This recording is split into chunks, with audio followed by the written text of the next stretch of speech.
fish that out of the garbage? All right, I will call the Monday, November 24th board meeting to order. If we can please have everyone stand for the Pledge of Allegiance. I pledge allegiance to the flag of the United States of America and to the republic for which it stands, one nation, under God, indivisible, with liberty and justice for all. Thank you. We have two items under the consent agenda tonight. The approval of the minutes of the October 27, 2025 board meeting, as well as the statement of receipts and expenditures for October of 25. Do we have a motion? So moved. Second. First and a second. Additional discussion? All in favor say aye. Aye. Opposed? That passes. That brings us to the superintendent's report and our guest here tonight. Yes, so over my 10 years here in Grafton, we've established a tradition of inviting our state champions to board meetings for recognition. And so this fall, we were proud to recognize our academic champions, including our students with perfect ACT scores and national merit qualifiers. And tonight, we celebrate a historic achievement. For the first time ever, we have two teams that qualified for the state tournament in the same season, bringing home a silver and a gold trophy, respectively. So I've asked Mr. Moore to introduce the coaches and teams and have the board be able to ask questions, but I'll turn it over to him. Thank you. Usually November is one of those board meeting months where I have circled on my calendar that we're going to highlight our fall athletic achievement, but I think we can all agree that this fall wasn't your typical fall here at GHS. So we've had a lot of our student athletes and our coaches doing extraordinary things, so I'm very proud to be here to help introduce those folks and those kids. First of all, I want to focus on our volleyball team. Second place finish in the WI State Volleyball Tournament. Team won the regional and sectional championships to advance the state for the first time in school history, and then won their semifinal game and took the championship match to 5 sets. An extraordinary effort. All-conference first team was Paige Prayfrock, Grace Tilley. All-conference second team, Abby Bartholomew. Coach of the year, our own Ashley Wilson. All-state first team was Paige Prayfrock. All-state honorable mention, Grace Tilley. And all-tournament team up in Green Bay, Paige Prayfrock and Grace Tilley. So I want to bring forth our head coach, Ashley Wilson, and members of our team.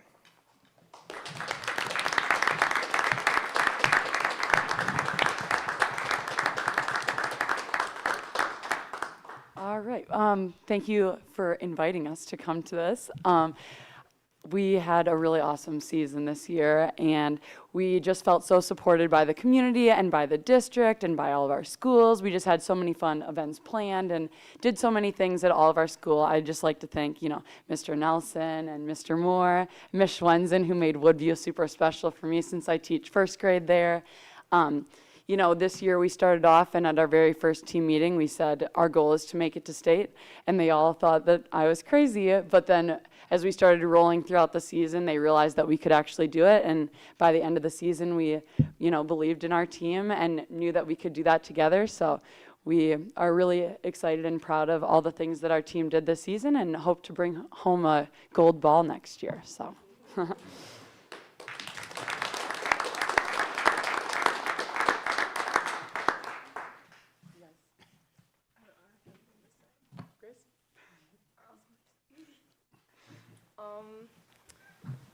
I just am thankful for the school because I think they made it really special for us, and it was just something that we will remember forever. So thank you.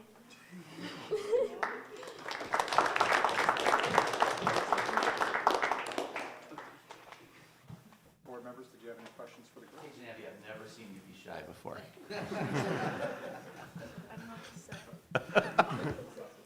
Comments or questions for the players or coach? At what point during the season did you guys believe, coach, that you guys could actually get to state? Probably when we beat New Berlin West, our sectional. I also think when we played Slinger was our best competition we played all year, and when we really started playing together well. How was it playing at state? I was up there on Friday when there was the record crowd for Division II, which was cool. But how was it playing there versus, say, in our gym? Was it the atmosphere different? Were you more nervous? Curious how your feelings were in the environment for you. I think there was a lot of adrenaline playing in that big of a like atmosphere, and it was really exciting because we hadn't done anything like that all year. Obviously. We just knew that we wanted to enjoy the experience. It was the first time that our school had ever made it that far, so our goal was to go and be competitive and have fun and see where that took us, and the environment was amazing. There was like over 4,000 people there, so it was, crazy to see just the crowds, and it was very exciting for our team and for all the teams that made it there. Anyone else? It was a blast. I mean, I coach a couple of brothers on that team, and just to bring all those kids as part of the community to see that and be excited about volleyball and be in that building, like, it was electric. So thank you for putting on a good show. Looking forward to next year. Apparently it's going to go a little better, so that's cool. But it was so good to see, and such a good community engagement around it, too. What were your thoughts when you got down 2-1 in the championship game? So what? When you win the first set, then you lose 2, and if we lose one more set, we're done. I feel like we just wanted to have fun and like soak in the moment and just like know this is like the last year for the seniors and just play for them. Because I thought that was really impressive that you didn't quit, that you could have easily quit, that you win the next game to force a game 5, which was amazing. I mean, but that's a really easy thing to do when you're down, is be like, well, it's going to be really hard to win 2 in a row. And you guys didn't quit. I was really proud of you for that. Yeah, I felt like in volleyball, it's like a cool sport because you can like kind of come back, like it just restarts, every set. So we just knew like we had to put everything out there, I guess. And like we did, we wanted it. You guys did great. You represented the school and your family and the coach and, and the whole community. Just had a blast with it. So congratulations to all of you. Thank you.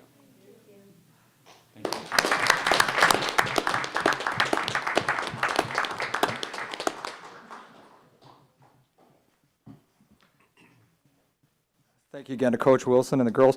But the athletic excitement of the postseason certainly did not stop there. So transitioning a little bit over to our football program as well.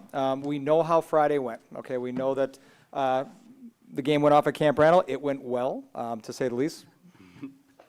Exhibit A, right to my right. But in the meantime, I want to read some of the individual accomplishments, and then we want to bring forth members of that team as well. So all-conference first team this year: Colton Belke, Grayson Bellick, Ian Cornelius, Tyler Deere, Hudson Miller, Miles Muhlenberg, Jack Nelson. All-conference first team defense: Colton Belke, Tyler Deere, Max Glab, Tyler Heinley, Miles Muhlenberg, Nick Schiller, and Jaden Smith-Kaler. All-conference second team: Caleb Ernst, Noah King, Jack Marty, Nick Schiller, Peyton Wismuller. Honorable mention: Sam Heary, DJ James, Reed Schaefer. Offensive lineman of the year was Miles Muhlenberg. Defensive player of the year, Tyler Heinley. Defensive lineman of the year, Max Glab. All region went to Tyler Deere, both on offense and defense. Max Glab, Tyler Heinley, Miles Muhlenberg, both on offense and defense. And Jack Nelson. All-state honorable mention, Max Glab and Tyler Heinley. Coach of the year was our own Jim Norris. Assistant coach of the year was Mike Seefeld. And our scholar athlete representative to the Woodland Conference for football was Ian Cornelius. So right now I'd like to bring up Coach Norris and members of the team.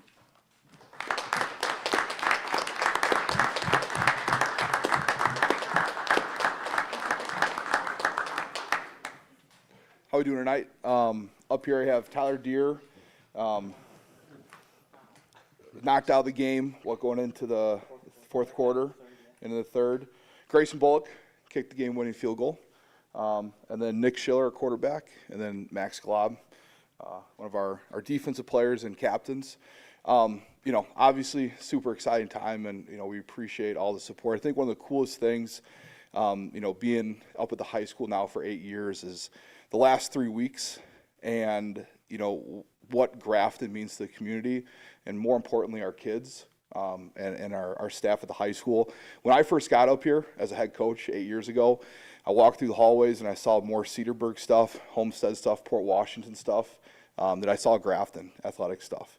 And, through the years, it's changed immensely. And the last 3 weeks has really showcased what our athletic program is about, what this leadership is about, both right here, and in front of the high school, too, and everyone else sitting back there. So you guys invest in our kids. time and effort and energy, and you know, we as coaches do the same. But our kids respond. We have some of the best athletes in the state, and not only, you know, athletes but students as well. So hats off to you guys and everything that you guys do for our kids. So thank you guys. You guys want to say anything? Bob, why don't you They are PR trained very well too. So yeah. Did you guys have to make all the games so close down the stretch? Well, they're battle tested too, because a lot of these guys started their sophomore years.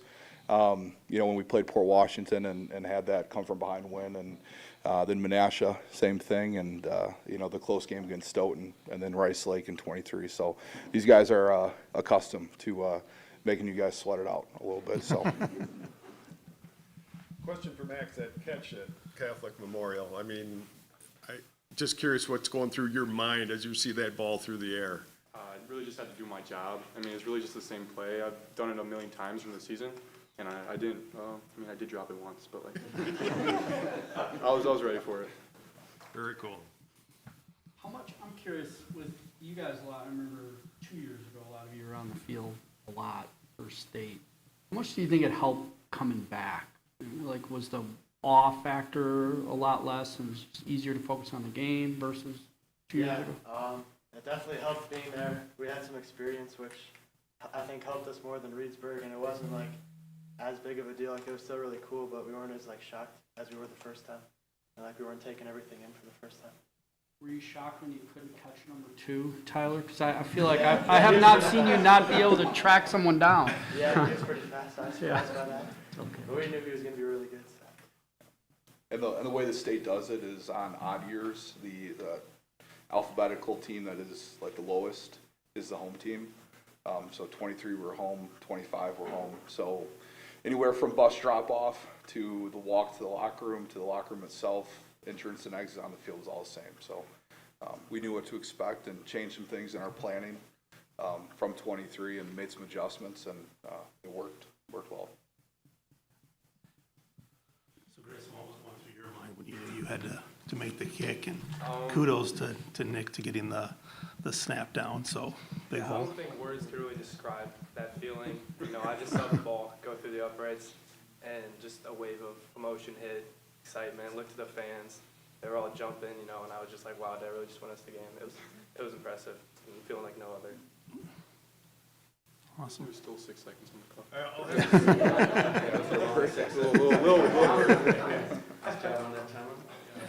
Besides the on-field things, I've heard stories of your conduct, like after the Catholic Memorial game, and some of the other things that happen, like say off the field. And I think you represented Grafton so well, besides being an athlete, but being just good people. So I want to thank you for that and representing the school, the district, and the community in such a favorable way.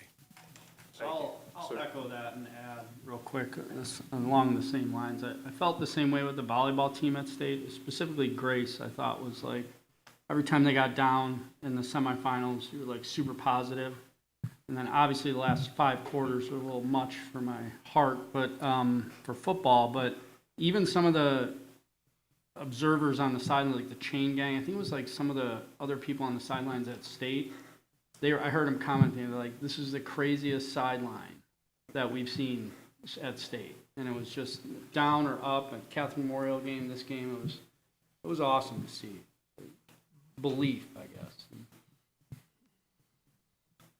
Yeah, the sideline guys were awesome. We didn't even know who they were, but they're in the huddle every play, hyping us up. I had to kick them Getting out. the sidelines going. They're like, "Come on, I was guys, wondering let's if they go." were some of our kids, because they were like, they started doing like jumping up and down. I was like, They were fully recognize into any of it. these guys. Truly helped us win the game. And it's great now that Coach Norris in his own household has bragging rights, because the last gold ball was 2009, which his wife was a part of. So Yeah. I heard about that.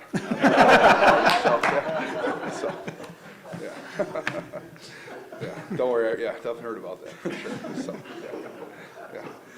congratulations to all of you guys. Great job. You know, the community. Thank you. You know, it was great. You know, both teams, what you guys did for the community. You know, everyone was behind you, and the excitement was fantastic. Before you guys go, I just would like to make one last thing to say to the high school staff and administration and all the teachers. You know, these extended seasons are great.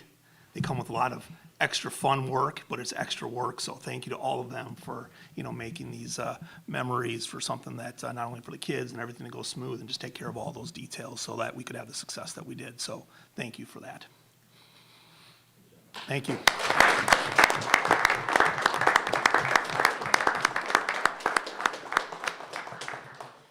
you think of, like, you have the first volleyball team ever to make it to state, and then you have the first gold ball since '82.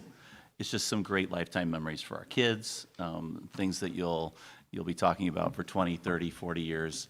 My neighbor was talking to me about the '82 game and so forth, and so it's something that people remember for a long time, and when you're old, you'll remember those, but you've represented our district so well in our community, and it's just been a great experience, and hopefully volleyball takes the lesson from football and brings the gold ball, as Ashley says, right? Like, that's what she said. So they're ready to go. Volleyball's ready for next year, which is super exciting to see, and it's great when students and athletes and coaches are having high expectations and they meet it, and they're still expecting to continue to do that. It's not just like a fluke of nature. It's like, we can do this. So it's really, I'm just really impressed overall with all of our coaches and the work they do, and it's a lot of extra effort to do that, and they do a great job with it. So on behalf of our entire community, I'd like to thank you also. Thanks again for our volleyball program and football program coming in. Like you all said, they represented us so well. But we didn't actually stop there. We have some more athletic achievement over this fall. Callie Falls qualified for state cross country for the 4th consecutive year, battling back from injury. Quite the achievement. Kylie Grimm was an individual state qualifier in swim in the 100 freestyle. Boys soccer all-conference honorees were Nikita Paraskova's second team. August Benninghoff, Carter Marine, and Ethan Weinhold were all honorable mention. And then esports state qualifiers, Kenneth Burchick, Lincoln Greikar, Aiden Kastner, Kellen Eberman, and Robert Kreitlow. So a lot of achievement, not your typical fall in athletics season at Grafton High School, but a wonderful one. And we're transitioning right into winter. So can't wait to come back and report on all of our winter athletic accolades come March. Thank you very much.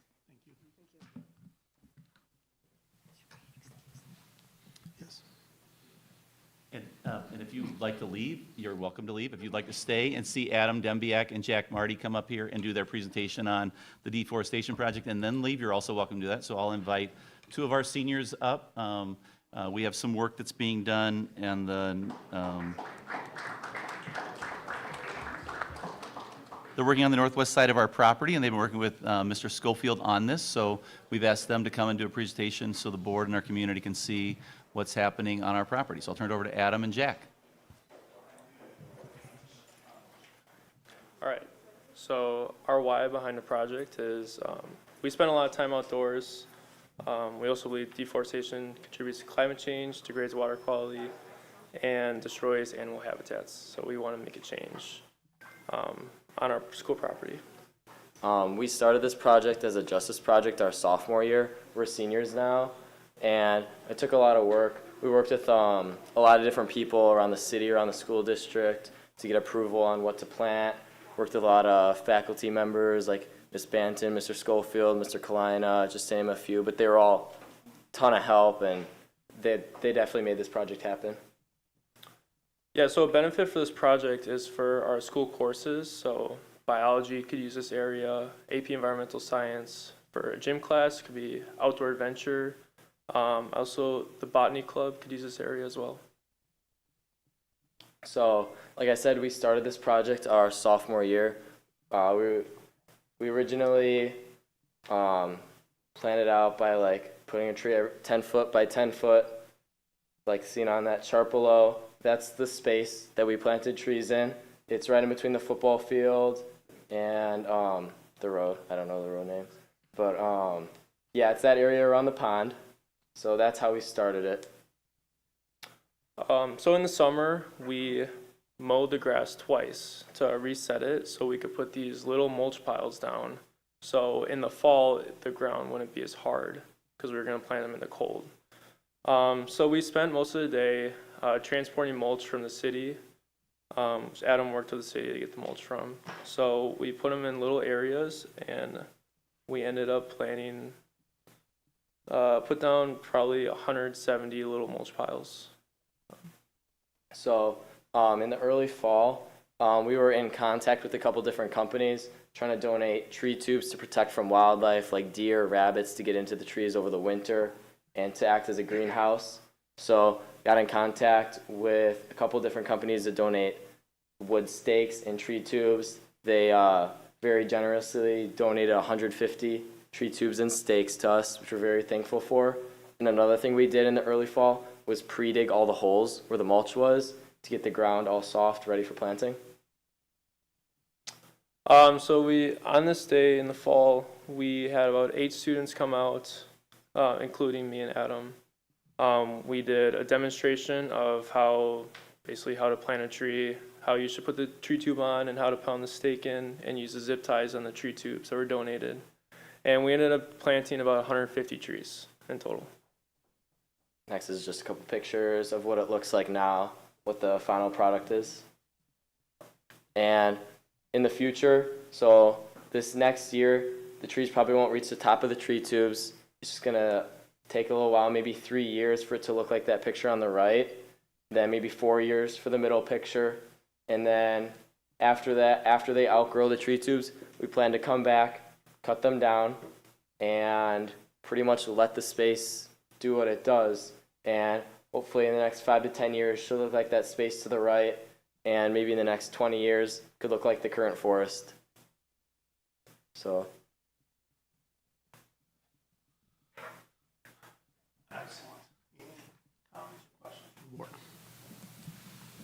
So going back to your sophomore year, what kind of led you guys to this decision to kind of start with this program? Mrs. Brogelman has a, what was it called? Justice Project. It's called Justice Project. So that was our injustice, was we noticed that there was trees all lined up around the football field, and it looked really nice, so we wanted to extend that to make the area look even better. Excellent. Certainly with all of the change that we've had in our green space, that's a great addition to help with that area. Other questions or comments? I think it's just a cool initiative you guys put this on as a project, and then learn kind of subsequently through it, and worked closely with a lot of the staff and community to try to rally support and funding behind it. It's a really cool project. We were alerted to a kind of a presentation like this, and I drive past there all the time. It wasn't until I drove past recently, I'm like, oh, that is taking place. It's not something that we're like seeking approval for at this meeting, but it was more of like the information towards it, and that was really, really cool to see that, and that the support that you guys received from the district as well with that was on par for that. So I appreciate you guys taking the initiative to take that on, and hopefully you guys come back in the future and see what it looks like 10, 15 years from now. Thank you.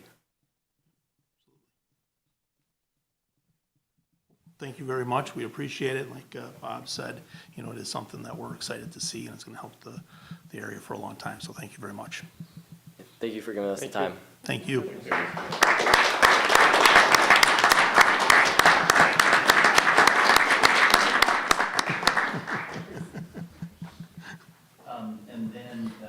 I would say that our commitment to academics is reflected in our intentional use of the term student athletes. But in all aspects, both academic and athletics, our students are achieving at higher levels than we've ever seen before. So later tonight, we'll have a detailed reporting out on the district report card from DPI. But we achieved the highest score in history, with achieving the highest ranking of significantly exceeds expectations, which ranked us number 11 out of 367 grade 4, K4 through 12 districts. And so it's great to see our students being recognized in that way. And then also U.S. News and World Report just came out with their annual release of schools, and all 4 of our schools are in the top 3% or lower, or higher, across the state. So all of our schools achieving just at high levels, both academically. We just heard about athletics earlier. We'd heard about academics, and now looking at our system overall, it's just great to see the accolades that our system is getting, and kudos to our students and our teachers for all the success that they're achieving. And a big impact on that is the school board, and you impact those outcomes that we're seeing. And so we do have our spring election coming up on Tuesday, April 7th, so there's a non-candidacy deadline of Friday, December 26th at 5. The candidate filing deadline on Tuesday, January 6th at 5 p.m. And then on our district webpage, we do have a school board tab at the right-hand side of your computer screen. And if you click that tab, there's a board election link. It does show our 3 incumbents alphabetically, which is Mr. Mallon, Mr. Nada, and Mrs. Walls. This is where we'll update candidate profiles for incumbents and any other community members that turn in papers. There's a link with general information for school board candidates and a link with the forms and instructions for running for the school board, as well as a short questionnaire that each candidate completes about themselves that we post leading up to the election. And if anyone has any questions, they can contact Mr. Nada or myself for that information. And then our educational funding partners, I have an email that I received from Kennedy's PTG that talked about over the past few weeks.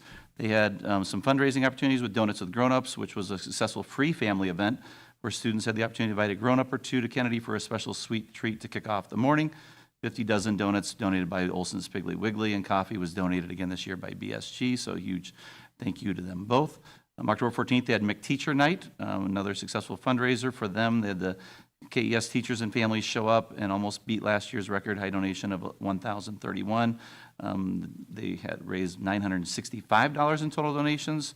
October 30th, they had the 3rd annual costume trot with great weather, great participation, and great fun. Raised $2,548 in family donations. And then November 11th, they had restaurant night at Hefner's, featuring Maren Gunderson's Kids Creation Flavor of the Day, Kennedy Crunch. Again, the KES family showed up, and Hefner's donated $444. And November 17th through the 20th, they wrapped up a very successful Scholastic Book Fair after taking last year off due to space constraints. They sold over $12,000 in product, and they combined it with the free family fun night on Thursday, November 20th, with having the Mad Science experiential show. Great turnout and lots of fun. And then in November, December, they have the Milwaukee Pretzel fundraiser kicked off this week with order pickup taking place just for a winter break. The Milwaukee Pretzel donates 50% of the total sales back to the PTG, so this is always a great fundraiser for them. And December 9th is restaurant night, Quiznos 3 to 8 o'clock p.m. And I don't know if we have anyone else speaking for the educational funding partners. I don't think so. So, and last but not least, congratulations to the school board on being named Grafton's Outstanding Community Group and our own Kelly Reek on being named Outstanding Citizen. They were all recognized last night at the tree lighting ceremony and then at a reception afterwards.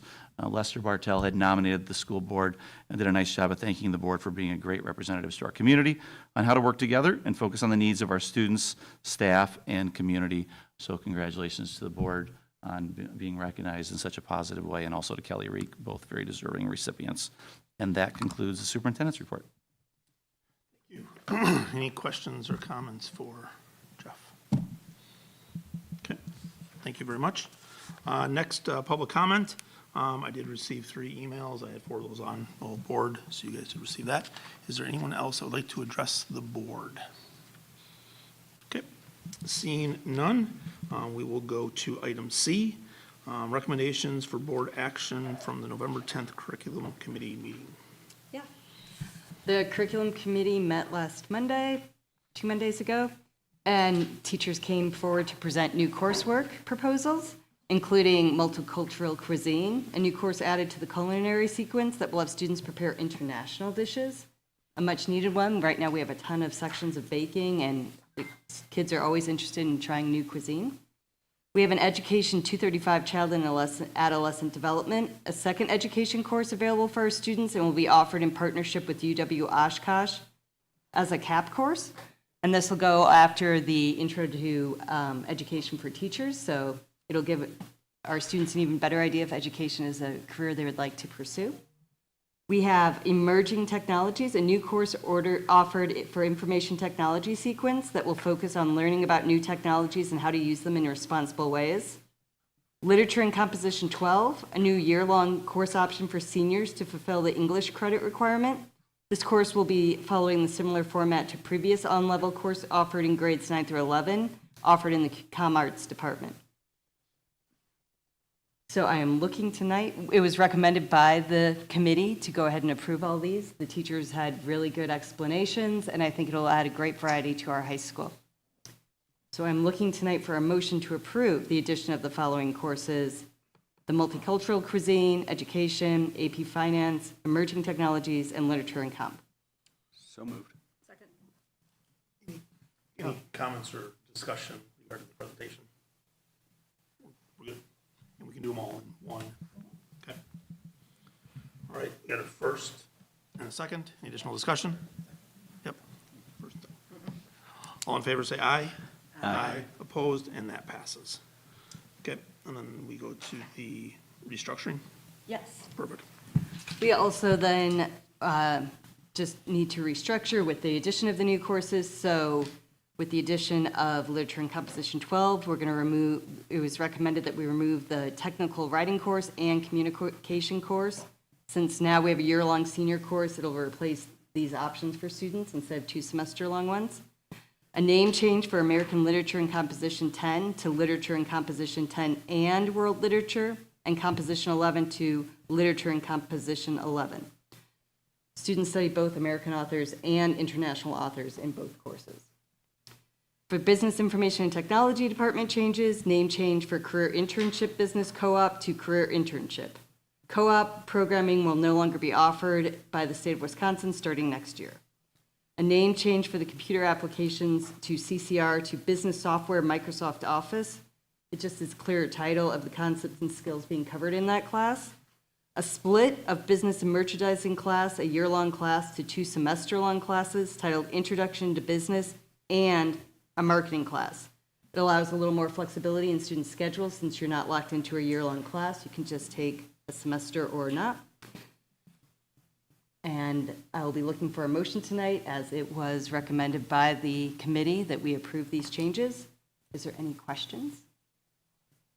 So do we need to do these in 2 through 8 as on the form? You can just do it in one motion, Okay, just to say the course changes as. okay. Okay, questions, comments? All right, we would look for a motion to approve the course change and names as presented. So moved. Additional discussion? All in favor, say aye. Aye. Opposed, and that passes. And we also had a new ELA long read adoption. The committee is recommending that we add Murder on the Orient Express by Agatha Christie. Chairperson Brian Durst came to share information about how the book will tie into the class for Unit 3, crime scenes for students in grade 9.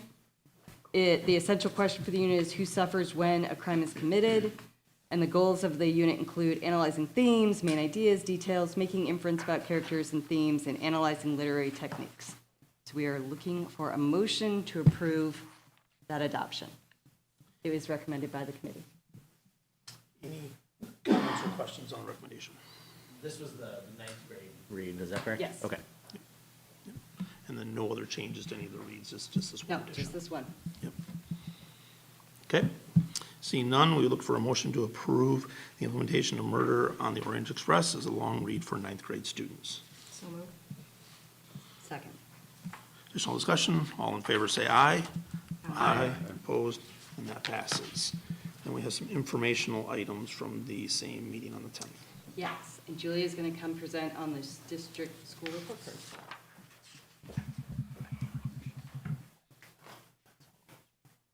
Hi, good evening. As mentioned, I'm going to be sharing the district report card for the 24-25 school year. On district and school report cards, there are 4 priority areas. The first is student achievement, which looks at ELA and math proficiency on a number of assessments, including the Forward, Pre-ACT Secure, ACT, and the DLM. In addition, another area that the report card looks at is student growth in ELA and math from year to year on that achievement, target group outcomes, and then also on track to graduation. So as Jeff mentioned, the Grafton School District report card, we had an overall score of 86.7, which puts us in that significantly exceeds category with 5 stars. This is our first 5-star rating since the 21-22 district report card, and we are proud to say that we are the 11th district in the state for K-4 to 12 districts. The first section, again, is achievement. And this, you can see our district scored an 88.7 for the priority area score, which is the same or higher than 96.3 districts in the state. This category looks at 2 years of achievement data. You can see the 23-24 achievement data, as well as the 24-25 achievement data. And again, this is data for grades 3 through 11 on those assessments, the forward ACT, pre-ACT, and DLM. For English Language Arts for the 24-25 school year, you can see that we had 75% of our students score meeting or advanced, which is the purple and the blue categories listed there, and that is up from 71.6 from the previous year. In math, we had 77.9% of our students score meeting or advanced, which again is up from 76.5 from the previous year. During the December board meeting, I will be sharing more detailed information about these specific assessments and how we did. The second category is growth. You can see that the district scored a 75.5 as our priority area score, which is the same or higher than 90% of districts in the state. And growth measures year-to-year progress on state tests using a value-added model. The state looks at how districts impact specific demographic groups. The scores range from 0 to 6, and anything above a 3 shows a positive impact for those students in our district. And you can see for this year's report card, we had a positive impact on all demographic groups in ELA and math, with the exception of one, under ELA at a 2.6, which was students with disabilities. The third area on the state report card is target group outcomes. We received a district score of 80.1, which is the same or higher than 92.8% of districts in the state. And target groups take the students with the lowest test scores in the district, and they create this mini report card. They look at these 4 areas of the lowest quartile. And as you can see, we have great things to celebrate under growth. Our students in the target group are very close to our non-target group students, and I strongly believe this is due to all the hard work that our schools are doing in terms of providing additional support during Black Hawk time, SOAR, ROAR, or in the classroom. An area for growth is our achievement. You can see that we do have a slightly larger gap between our target group students' achievement and our non-target group students for both ELA and math. The fourth area for our school report card is on track to graduation. You can see we have a priority area score of 95.6, which is the same or higher than 97.9% of districts in the state. And this area looks at 4 specific areas that measure progression towards graduation. You can see that we outperform the state in all 4 areas: chronic absenteeism, graduation, 3rd grade English Language Arts, and 8th grade mathematics. Most significantly, you'll notice that our 3rd grade English Language Arts and 8th grade mathematics score outperformed the state by over 30 points for ELA and 25 points for math.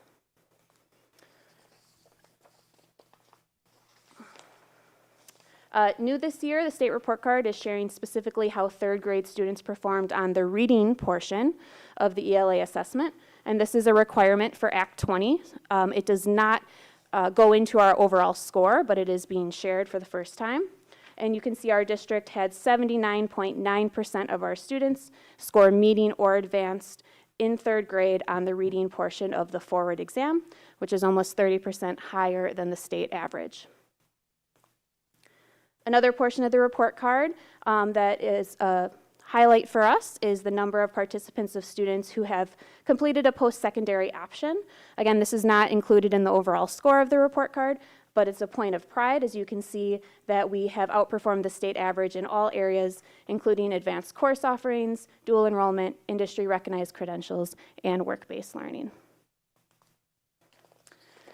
When looking at our Vision 2030 key performance indicators, We've continued to exceed our goals for COR 3, which is the district report card top 5% achievement, and also LR 3, the district report card top 5% for on track to graduation, at 96 and 98 respectively. We remained consistent for COR 6, which is the top 5% target group outcomes, at 93%. And we've also made progress towards our goal for COR 5 with the top 5% growth, going from 86% in the previous year to 90% this past year. As Jeff mentioned, we are proud of all of our schools. Each school also has a state report card that is given. You can see that the Grafton High School had an overall score of 82.5, putting it in the 4-star category of exceeds expectations. John Long Middle School had an overall score of 89.9, putting it in the significantly exceeds expectation category of 5 stars.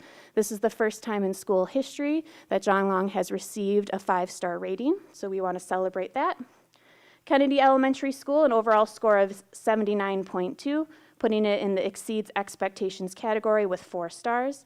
And last but not least, Woodview Elementary School with an overall score of 92.3, putting it in the significantly exceeds expectation category of 5 stars.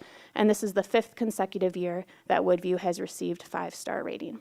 So again, very proud of all of our schools and our district. And I'll take any questions at this time. Comments or questions?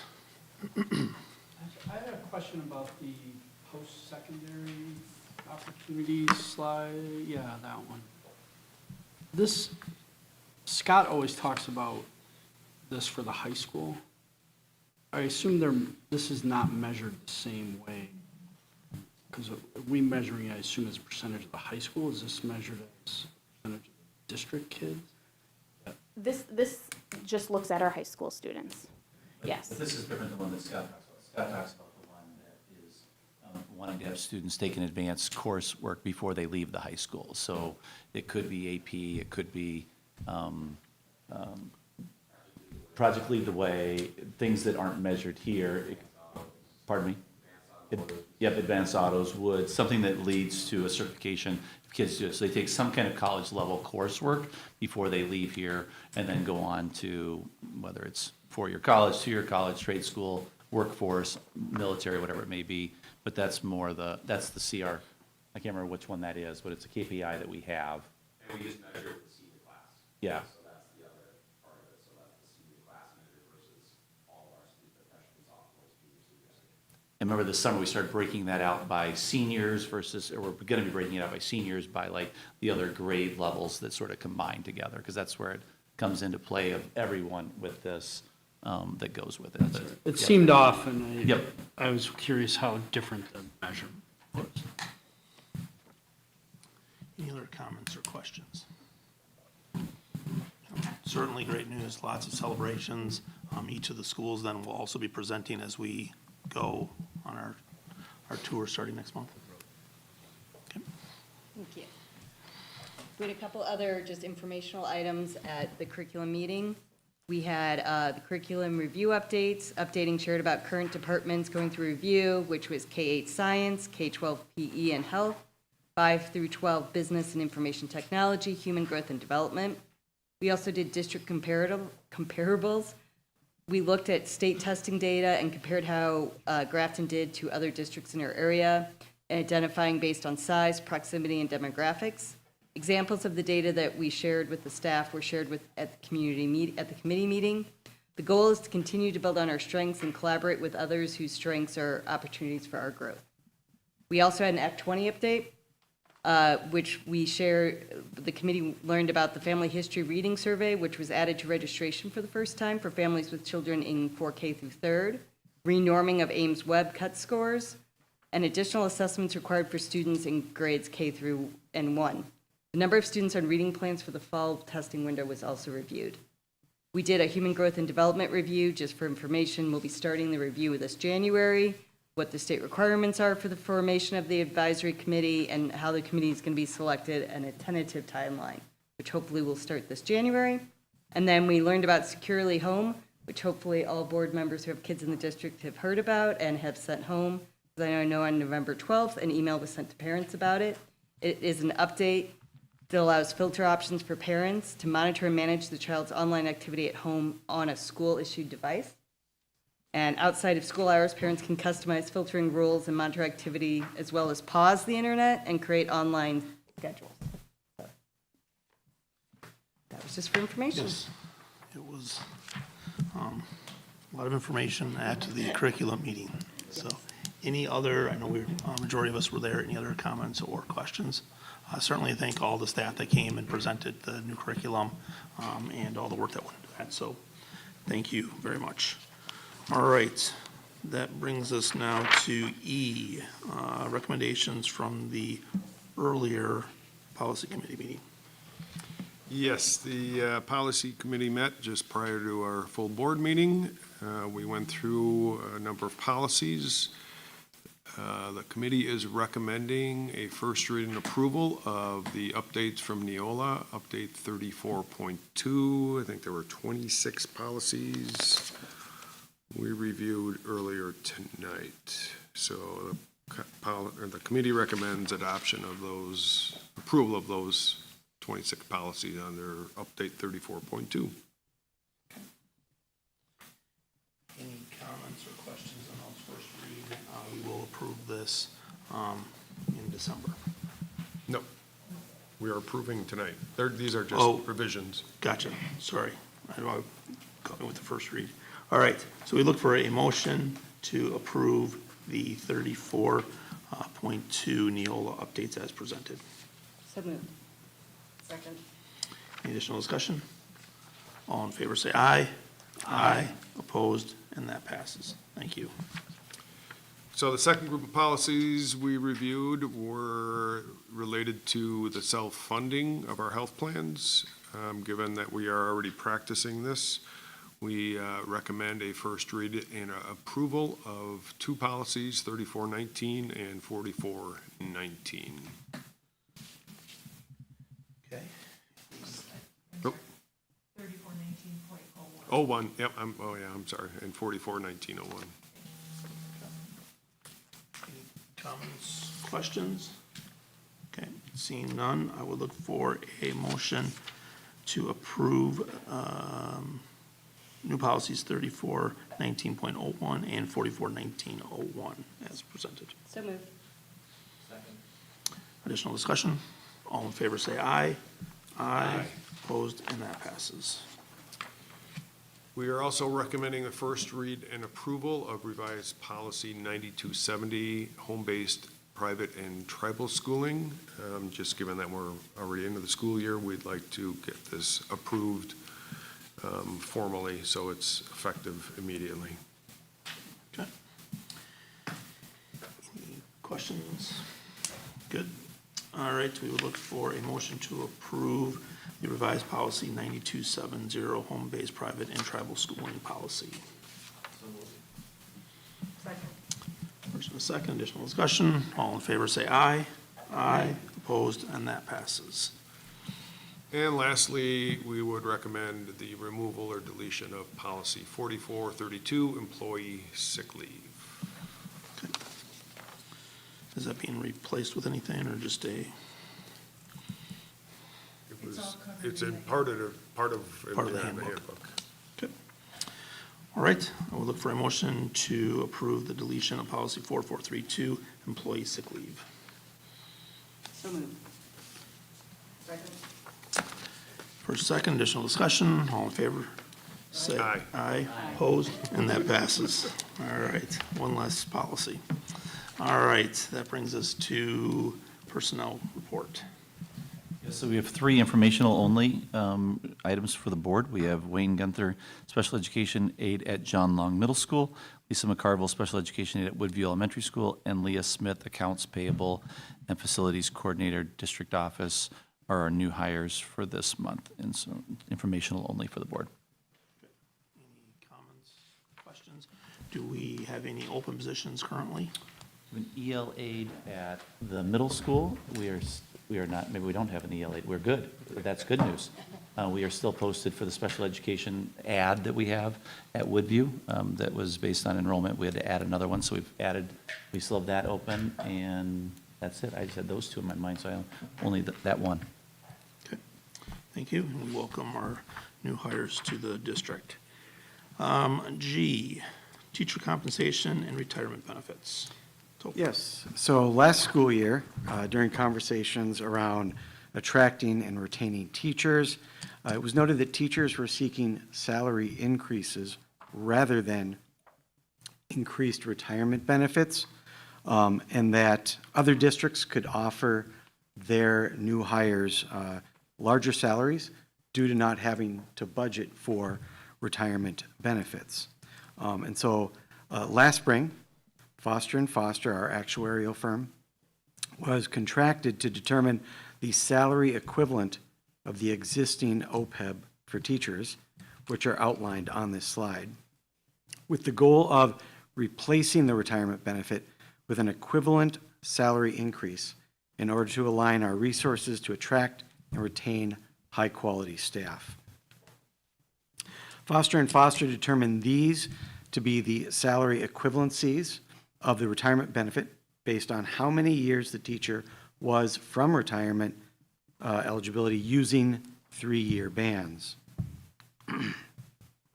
At the September Finance Committee meeting, administration presented this concept, offering teachers within 10 years of being eligible for retirement or with at least 20 years of district service the option to retain the current benefit or accept the salary increase, while all other teachers would receive the salary increase in lieu of retirement benefits. The Finance Committee expressed interest in the administration presenting this concept to staff to gather their feedback. During the September 22nd PD Day, Jeff and I, along with Foster & Foster, presented the information to staff during 2 separate presentations. Following that meeting, staff were provided information on how many years they were from retirement eligibility, along with a calculator to help conceptualize the value of the salary increase. 2 weeks later, Jeff and I went to each of the buildings during various staff lunch periods to gather feedback from teachers. We also met with union leadership on this issue. The feedback that we received had 3 primary themes: expand the choice to all current staff, make the salary increases larger, and use 1-year bands for salary determination rather than 3-year bands. The feedback was presented to the Finance Committee in October, leading to a general discussion on the subject and specific points raised. In general, some members of the Finance Committee expressed openness to expanding the choice between the current OPEB benefit and the salary increase to all current teachers, not just those within 10 years of eligibility or 20 years of service in the district. This topic was then brought forward for discussion at the October board meeting to gather thoughts and feedback with favorable views on expanding the choice to all teachers.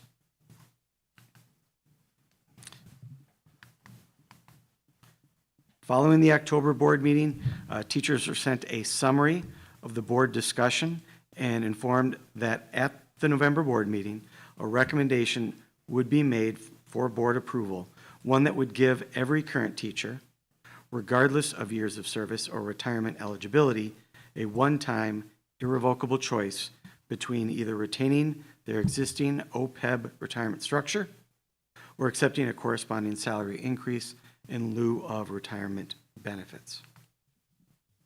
In preparation for this decision that staff would have to make, should the board approve this change, there will be an optional opportunity to hear from a licensed financial advisor during the wellness hour on December 8th. An optional Q&A session would be held on Monday, January 26th for any remaining questions, with the deadline to make a decision by Wednesday, January 28th.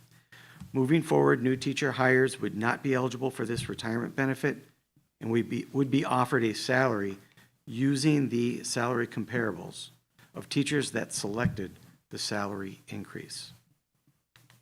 With that, this is the recommendation that administration is bringing to the board, and I will hand it back to Steve to solicit any questions, comments, or thoughts. comments or questions? I know we discussed this last month to kind of, so nothing's changed from last month, but we wanted to at least get that out there. I have not heard any feedback, or no one has reached out to me from staff-wise as far as, you know, with what the recommendation was at the end of last meeting or what we'd be voting on tonight. So any comments, questions? Any idea, or have we decided who's coming in? We said a licensed, a financial advisor is coming in. Yes, so we have a representative from Abby Ben, and they are going to be our TPA for managing the options that people have for investing their money in different vehicles.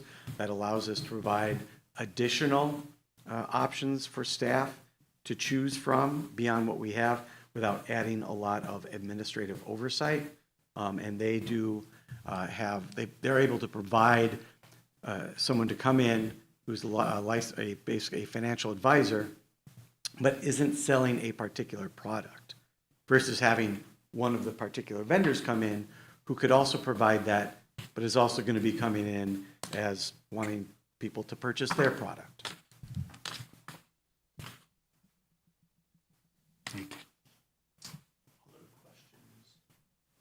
Or comments? I like the work that the finance group did along with administration to get to this point. You know, we've been discussing it for a while. I think it's a little bit more work on administrations to have the 2 lanes for a while, but we'll know exactly who is going to be the ones that are going to take the salary and which ones are not. And I think it's going to make us much more competitive going forward with, you know, attracting new talent as needed. So I think this is a good recommendation. Okay. Good. All right. With that said, I would look to approve the OPEB retirement structure as presented, with current employees having the opportunity to stay with the OPEB or take the salary increase. Second. Additional discussion? All in favor say aye. Aye. Opposed? And that passes. So thank you very much. All right, SWSA membership renewal. Should not have been on there, and I didn't catch it till today, so I apologize that this is on here. We've already done this, so I apologize for having a repeat of it. That was my question. Okay. Informational only. Informational only. As a reminder, you've already approved this. That'd have been a better answer. We're getting older, Jeff, but I think we're Informational only. Instead of I messed up. Yeah, that's good. So let's jump to I and go to gift reports. We have a number of gift reports we'd ask for board approval for. One from Office Depot, contact person of Justin Browick, business development manager, and a gift card of $1,183.48 for an unrestricted gift to Woodview Elementary. We have the Grafton Music and Theater Boosters with multiple donations. Contact person of Rick Seibold, one being to GHS Bands, a restricted gift to help purchase a marimba in the amount of $1,500. Also, the GHS Music and Theater Boosters for the GHS Play, of a restricted gift for the Drama Department for the sponsorship contribution for GHS Play, lighting team communication equipment in the amount of $2,062.50. Also from the Grafton Music and Theater Boosters for the GHS Musical, a sponsorship contribution for GHS Musical in the amount of $562.50. Another from the Grafton Music and Theater Boosters with Rick Seibold for the JLMS Musical, sponsorship contribution for that of $562.50. And last but not least, the Grafton Music and Theater Boosters for the Woodview Music Classroom for puppets for Woodview Elementary School Music in the amount of $390.71. So we'd ask for board approval for all of those donations. Comments or questions on the gift reports? Seeing none, I look for a motion to approve the gift reports as presented. Second. All in favor say aye. Aye. Opposed? That passes. We thank Office Depot as well as Rick for his generosity. All right, that brings us to our board meeting schedule. So starting next month will be on the third Monday. So it will be December 15th, and we will be at Kennedy. Okay. Mr. Gunderson, you ready for us? Yes, ready to go. All right. Excellent. All right, that brings us to adjournment. The Board of Education will consider a motion to convene in closed session pursuant to Wisconsin Statute 19.85, Section 1, subsection D, considering strategy for crime detection or prevention for purpose of renewing school safety drill information. Do we have a motion? Second. First and second, voice vote. Yes. Yes. Yes. Yes. And yes. Thank you. We are in close.